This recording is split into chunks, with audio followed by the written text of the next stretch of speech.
Okay, before we start the video, I just wanted to thank Terra Sancta for being the very first channel sponsor and giving us the opportunity to speak with Nader Mouadi of Mouadi Distillery in Palestine. He is a master Arak distiller, and it was so cool to sit and speak with him. World Arak Day is the 27th of June, so making this video just in time. Without further ado, here's the video. Hi, I'm Jazz. I'm a bartender. This is Very Good Drinks. I get really obsessed over things, and my latest obsession has been Arak. Arak is a wine-based spirit that is flavored with anise.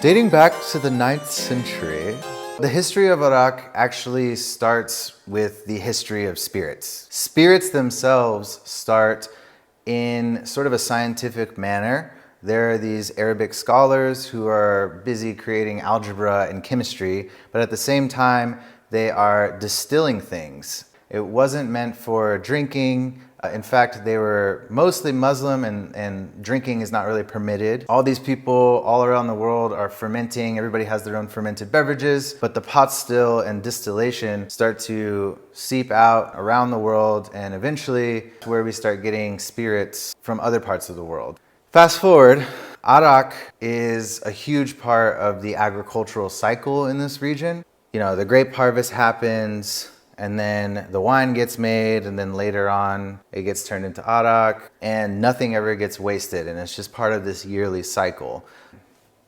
It's like a circle.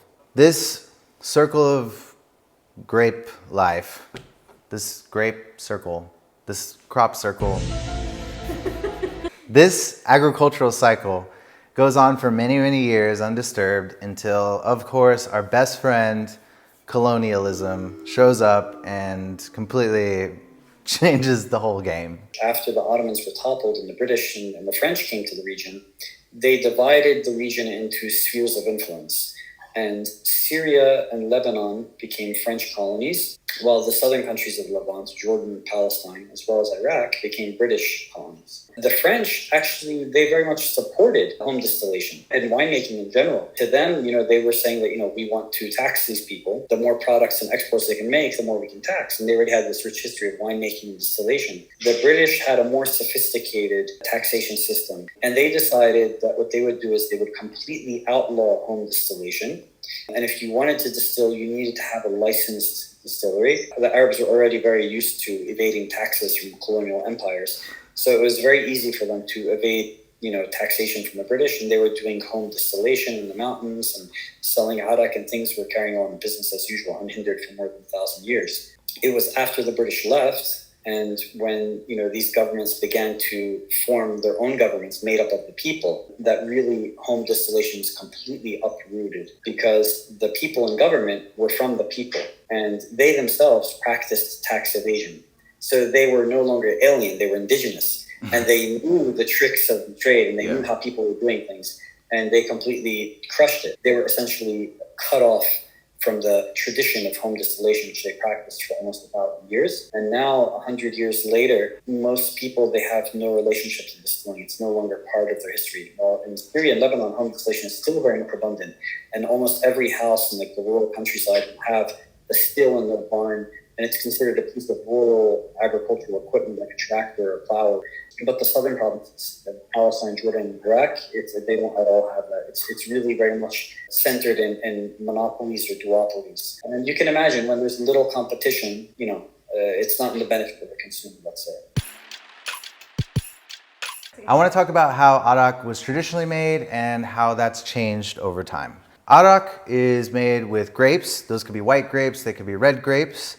They're distilled, and at that second distillation, usually, it's sort of like a grappa. The third distillation is really where the money happens. Like that's where the majority of the flavor comes in when you add the anise. After talking to Nader, it was super interesting to learn that the terroir, or sort of the essence of the Arak itself, doesn't actually come from the grapes. The grapes kind of provide the base. The anise is actually where most of the terroir and the intricacies and subtleties of the Arak actually come from.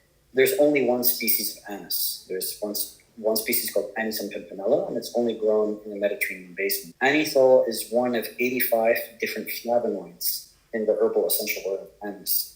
So it's a very complex herbal essential oil. Anise is very reactive to terroir. The composition of those 85 flavonoids differs drastically from country to country, depending upon soil composition, depending upon rainfall, average temperature, all these things that come into play to really create a unique flavor for the anise profile.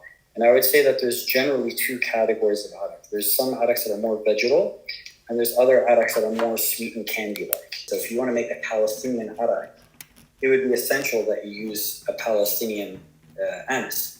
It's not in the grapes, it's more so in the anise itself. During the third distillation, the anise is added and it's left to age usually 6 months to a year. And traditionally that would have been done in clay amphora. This is the time where the anethol, which is the essential oil of the anise, has time to become solvent into the alcohol itself. And it takes time for the oil and the solvent to actually become one. This is what is undone whenever you add water to arak and creates that cloudy louche effect. The oil separates out of solution and the light can actually reflect off of that, and it creates this kind of milky, cloudy thing. This sort of leads us into what arak is today. And from there you had the birth of conventional arak. So now I would say you have two types of araks. We have conventional arak, which is usually produced from already prepared distillate, which is usually from another agricultural origin other than grapes. In most cases, it's usually sugar cane or corn or sugar beets. Some of them use anise seed, but most use anise flavoring because they get the herbal essential oil already distilled. Some of them, they mix it and distill it together. Some people, they mix it. Some people include other similar aromatics like licorice or fennel. And because there is no oversight over what is arak, people have this freedom to do what they want. Traditional arak and conventional arak, these are made up terms. There's actually nothing protecting this spirit. There aren't any rules. There's no government regulation like you would have with bourbon or with mezcal saying this is how you make it. You have to follow these processes in order for it to be called arak. It's sort of the Wild West, and I thought that Nader had a really interesting take on the PDO for arak. Now, we don't have any protected designations regarding arak. I don't blame the producers at all. I think arak is a victim to conflicts, political turmoil. This whole region, essentially, whether it's Iraq or Palestine or Syria or Lebanon, it's been one conflict after the other. Where there's political turmoil and conflict, there's poverty.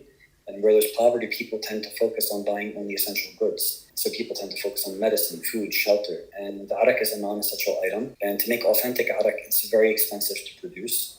So people had to find more modern ways to make arak in the post-industrial revolution in a way that's cost-effective for the masses. If they can't, then they have to close down shop. Then arak would disappear altogether. So that was the ultimatum. It's either stop producing arak or find ways to make it more cost-effective.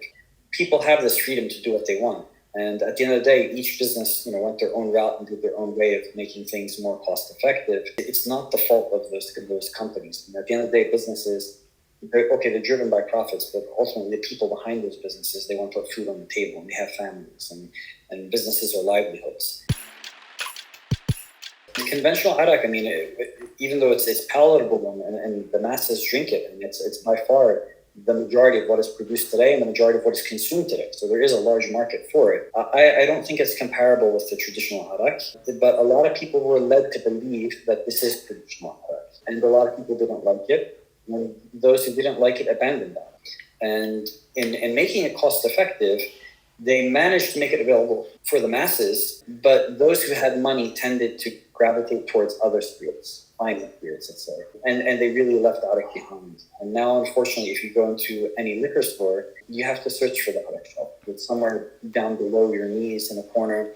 And the arak took on this stigma of being the poor man's drink, the drunkard's drink, the drink you drink to get bumped on a budget. It's not the gift that you would bring with you if you're invited to someone's house for a special occasion. And it's unfortunate because it's our national spirit. We should take pride in it. And it has a very specific purpose and where it fits in our culinary heritage. Basically, due to colonialism, we were separated from the craft. When we got separated from the craft, again, people began to abandon this post-industrial revolution version of it. And now I think people are starting to rediscover it. And hopefully we can create a Arak revival. The traditional way to serve arak is you pour about 1/3 arak and 2/3 cold water into a glass. It becomes this milky opalescent white color. You would enjoy arak with water, and it becomes this sort of palate cleanser in between bites of all of your meze, or small plates. Nader kind of explains this better than I can. When you eat like a Palestinian meal or Lebanese or Syrian meal, like there's all bunches, there's like 20 plus dishes on the table, and each one has like a contending flavor profile. One might be zesty, one might be fiery, one might have like an umami flavor profile. We rip pita bread and we take like little dips and jump in from one dish to the other. If you were to dive into one dish right into the other, you'd be stacking those flavors on your palate. So for arak, it's sort of like a transitional drink that cleanses the palate. So when you jump into one dish, you reset your palate, then you go to the other dish and you get the full flavor out of it. At the same time, it has a natural sweetness, so it offsets all of the flavors on the table. So it works as that counterbalance, and it's that because it counterbalances everything, it kind of brings like uniformity to this otherwise chaos that you have going on the table. So that's sort of like how it fits with our cuisine. My head's spinning. I've learned so much about arak. I hope you have learned a little bit about arak as well, but this is a cocktail channel, so I wanted to talk about arak and cocktails. If you've never had arak before, it's like licorice candy, I'd say. Yeah, really fresh, bright. They're also really potent. They're really similar to a lot of other anise spirits throughout the world. Some notable ones are Italian sambuca, Greek ouzo, pastis, even the green one. Absinthe? Absinthe. I think that that's a great place to start. Anywhere you would use an absinthe, then you can reasonably substitute this. It's going to be slightly different, obviously. We talked about like the kind of similarities between arak and like say absinthe, even the absinthe with the lushing and all that. There's also Batavia arak. We have arak, and then arak with 2 R's is the Batavia arak.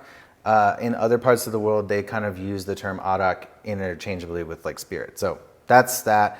Batavia arak is made from typically sugar cane, but it can be made with like coconut blossoms and other things. I think this could work really well in kind of like tiki style drinks. Maybe like a Mediterranean twist on a sazerac would be really cool. Today I'm going to be playing off of like a Mediterranean lemonade type of situation. Orange flower water. So we're just gonna add like a drop or two. That's probably good. And that's gonna add like a nice sweet floral flavor. The drink itself is gonna be pretty easy. It's all equal parts, so 1 ounce of each thing. And we're gonna start with grenadine, pomegranate grenadine. This is our very good grenadine recipe. Don't know why I'm holding it like this, but that's okay. So it's gonna give us a nice pomegranate base and some sweetness. This also has just a little bit of rose water in it as well, so it's gonna add even more of that like kind of floral vibe. Got some super lemon juice here. We're gonna do 1 ounce. Get a nice balance. We're not gonna add the arak into the tin because we wanna get some like color changing vibes, you'll see. So I'm just gonna shake up the grenadine and lemon first.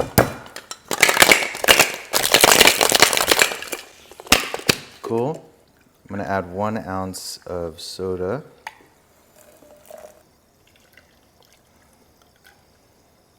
Yeah, let's add a little bit more soda. I am using this Ramallah because it's a little more affordable and it has a very like candy-like licorice-y sort of vibe to it. The anise, obviously not licorice. This one is really, really nice, and I would feel bad putting it in a cocktail. It's really nice to just drink by itself. There's a lot of nuance, and I think it would just get lost in a cocktail like this. So I'm just gonna have some respect and leave it for sipping. And this is just going to be our cocktail arak. This is 100 proof. It's pretty damn strong stuff.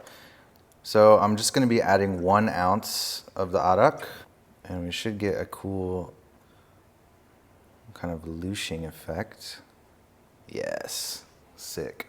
Cool. So for garnish, I'm just gonna add a nice lemon expression on the top. Just gonna be super fresh, summer vibes. I feel like this is like a perfect sort of like summer picnic, making kebabs, having a good old time type of drink. And there we have it. So obviously this is cool for serving, but gotta give it a good mix before we drink. What a cool color. Let's try it out. Super aromatic, super fresh, very bright, light. I mean, it just makes me happy. Yeah, that's fucking bomb. It's a slammer. Very refreshing, sweet, aromatic. You definitely get the Arak.